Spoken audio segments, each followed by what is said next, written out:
තිදැස්ගේ අම්මට මුල මතක නෑ. යන මන් නැතු ඉද්දි කඩේ පවා බේරලා දුන්නා අර කෙල්ල. කොහොමත් ගොඩාක් මිනිස්සුන්ට සල්ලි හම්බ වෙන්නේ මාන්නේ ඔලුවට ගහන ගමන්මයි. තිදැස්ගේ අම්මා හදන්නේ තිදැස්ව වලකට ඇදලා දාන්නමයි. මොකද ඔලිවියා වගේ කෙනෙක් කවදාවත් තිදැස්ට ගැලපෙන්නේ නෑ. අම්මට මුල මතක නෑ මේ කෙල්ල නේද අපිට උදව් කරේ. මෙන්න වෙන දේ ගැන මං අද මේ වීඩියෝ එක තුලින් කතා කරනවා.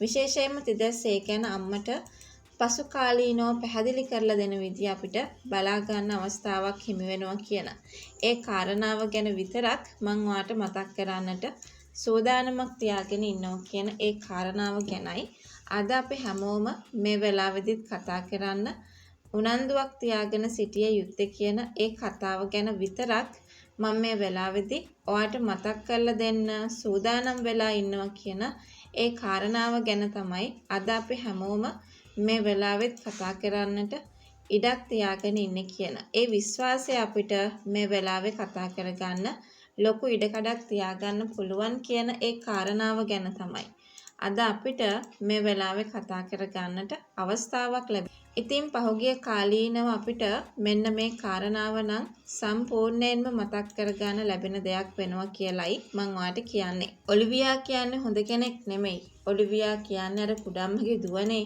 ඉතින් එයා හරිම සැරපරුෂ කෙනෙක්. ඒ වගේම Tamanට ආදරේ දෙයක් හිතුනොත්, Tamanට ඕනි කියලා හිතුනොත්, ඒ දේ කොහොම හරි ලබා ගන්න જાතියේ කෙනෙක්. ඒක තමයි අපිට මේ වෙද්දී නම් එයා ගැන හොඳටම තේරෙන දේ. ඉතින් කොහොමනත් ආත්මි මුලින් ඉඳන්ම මේ තිදැස්ලයි පවුලට ගොඩාක් උදව් කරා. හැබැයි තිදැස්ට දැනෙන්න දුන්නේ නැහැ Taman එහෙම උදව් කළා කියලා. මොකද එහෙම දෙයක් දැනෙන්න දීලා උදව් කරන්න තරම් ආත්මාර්ථකාමී කෙනෙක් වුණෙත් නැහැ.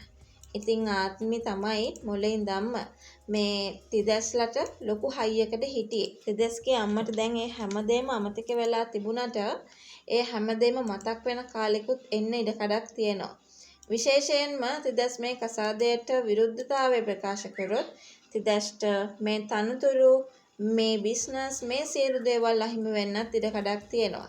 ආයෙ වතාවක් පුරුදු විදියට අම්මටයි නංගිටයි ජීවත් වෙන්න ඉඩ කඩක් ලැබෙන්නත් පුළුවන්. ඉතින් එහෙම තැනක් ආවට පස්සේ අපිට මොන වගේ දෙයක්ද දකින්න ලැබෙන්නේ? ඒ කියන්නේ නැවත වතාවක් Tamanගේ තත්වය, Taman හිටපු විදිය, ඉන්න විදිය මේ සියලු දේවල් මතක් වෙන්න ඒකට හේතුවක් බවට පත්වේවි කියන ඒ කාරණාව ගැන විතරක් අපි හැමෝම මේ වෙලාවේදී කතා කර ගන්නට සූදානම් වෙලා ඉන්නවා කියන එක ගැන තමයි මම අද ඔයාලට මතක් කරන්නේ.